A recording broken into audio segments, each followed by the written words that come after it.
Hello everyone, good morning. Today is the day. This is the day that we are finally able to make our interactive stroke recovery guide available to you. This has been a very long time in the coming, and we could not be more thrilled to finally have arrived at this day. So I'm going to talk to you a little bit this morning about exactly what's in it, who's it for, what it is, what it isn't, how to get it. It is available at our website, www.icfyb.com/guide. icareforyourbrain.com. That was a little too long, so we had to shorten it. So if you know me, if you have been watching me, I hope that you know some things about me already, but some people are new. We actually just joined Instagram a few weeks ago, which is mind-blowing in how much unbelievable support and personal stories and grassroots advocacy is happening over there. So just in case y'all don't know me, I wanted to make sure I put myself out there. Before I was a doctor, before I was a neuropsychologist, before I was in academia, before I went to college, I had a whole other life. I was a caregiver for about 8 years, focusing on older adults who had different types of brain health challenges, including stroke. That basically set the groundwork for the type of doctor that I try to be every day. I try to be very practical, very realistic, very understanding of real life, not just the hour of time when people are with me here face to face. I was so lucky to be able to get my PhD from Boston University. I then went on to finish my training at the Boston Veterans Hospital through the Harvard Medical School system. After that, I was an assistant professor at the University of North Carolina in the Physical Medicine and Rehab Department, where one of my responsibilities was the inpatient stroke unit. I have been working really hard to create a new model of care in my private practice here in North Carolina, one where both brain issues and the person are prioritized. I wanted to tell you how all of this leads into the release of the Stroke Recovery Guide today. So the way I have always worked in my life and in my career is that I get struck by very big ideas that feel very organic to me, very divinely inspired, very intuitive.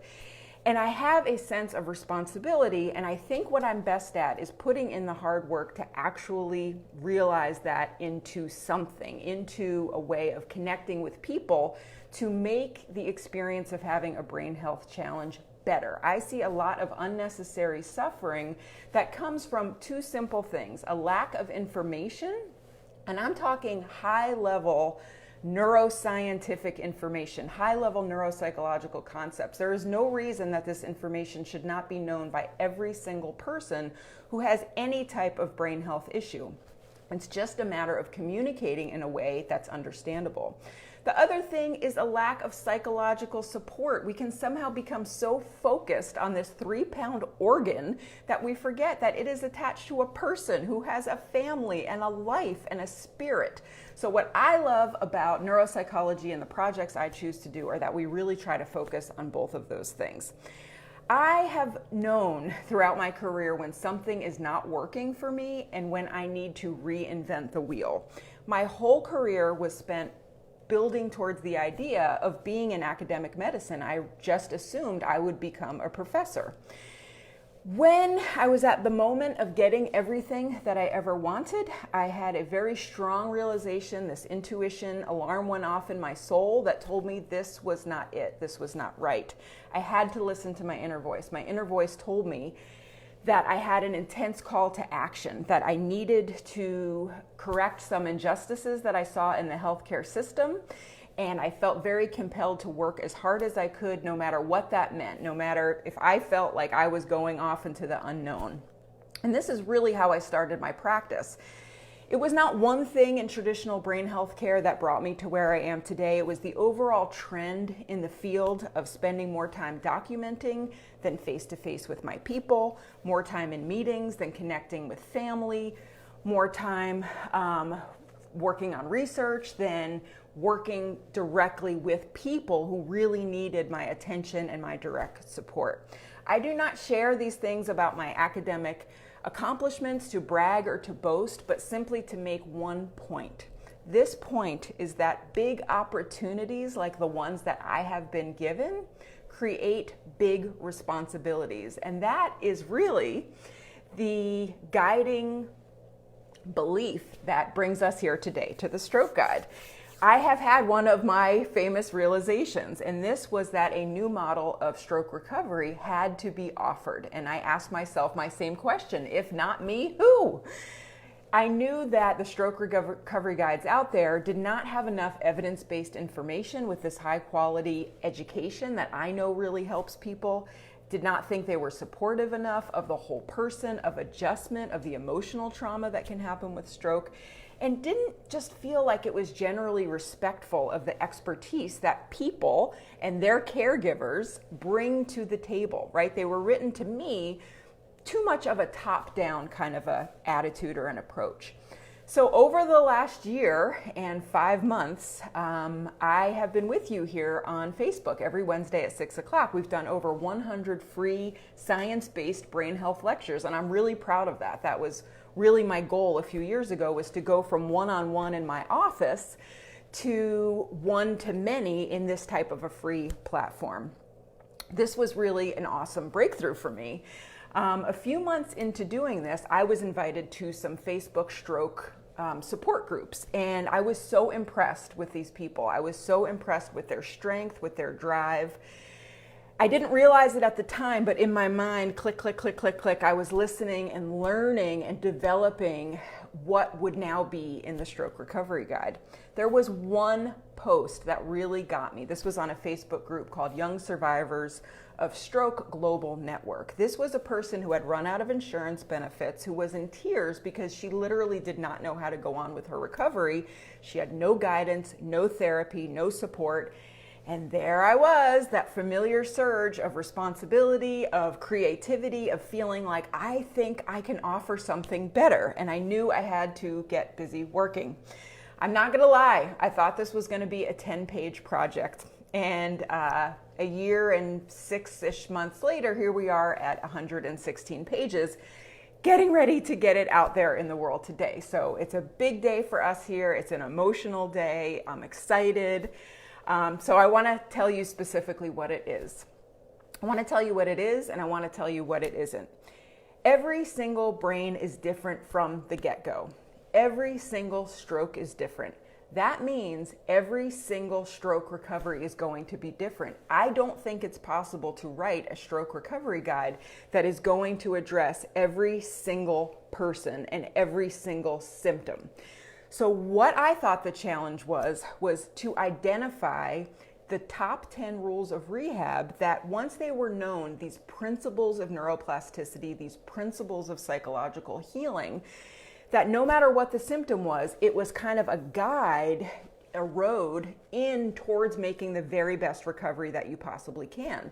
It is a cruel myth that there is a limited window on stroke recovery. That is just not true. The more you put in at any time is what you are going to get out. I also knew that I wanted this to be personalized, and that was a challenge. How do you make it applicable to everyone with these broad strokes, but also make it feel like the person can sink their teeth into it and make the experience of the guide their own? This is when we decided it had to be interactive, and this was a big breakthrough for us. We knew that we had 3 goals when we sat down to write this thing. It had to contain cutting-edge neuroscience about recovery at the neurological level. It had to offer psychological support to promote acceptance of what has changed without giving up, and empowerment tools to support you in advocating for your own care. And honestly, we have to work on advocating for better post-hospital and rehab discharge care across the board. We're really going to start a movement with this thing, because it can't just be about us getting better care. That is very important, but I want to do things with this guide where we really try to change the expectations that we have of the information that's given to people after a stroke and the type of support that is available to them. I am very, very proud of the way that this guide looks. It is very beautiful. It is very appealing. And this is really due to the creativity and hard work of my creative partner. And I would not be able to sit here with you today, or really any day, without her. Her name is Carrie Frye. She is an amazing graphic designer who really takes these recovery concepts and tools and makes them visual and beautifies them. And I think it's so important because some people learn verbally, some people are more picture oriented. We really wanted it to be a beautiful, soothing, awesome experience when you looked at it. So she helps me very much today and every day, and I appreciate her so much. What this guide is not, this isn't a typical stroke guide. This is not comprehensive. This isn't an encyclopedia. I'm not able to tell you every single symptom and what you should do about every single one. I'm not talking about in the hospital. I'm not talking about how to get back to work or to drive. This is for after the hospital, after rehab. I don't care if you're on day 1 of your stroke recovery or day 5,000. This will apply to you no matter what has happened to you in your brain and when. This is not magic. There is no magic fairy dust that's going to fall out of my guide. There's no secrets. These principles are rooted in evidence-based science. They require effort, motivation, patience, and strength. The difference is that you will know what to actually do in your recovery once you have this guide. You will know where to put your efforts. Who is it for? Really, it is for you. It is for people who have experienced these type of brain health challenges. But it's also for your caregivers who are so amazing and want to know everything, want to know all the tools.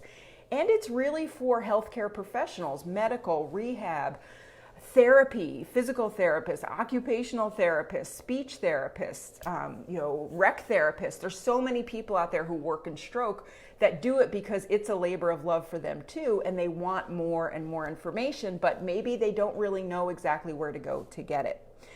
Of course, I have to tell you where the price is. I wish you knew, I think you know this about me.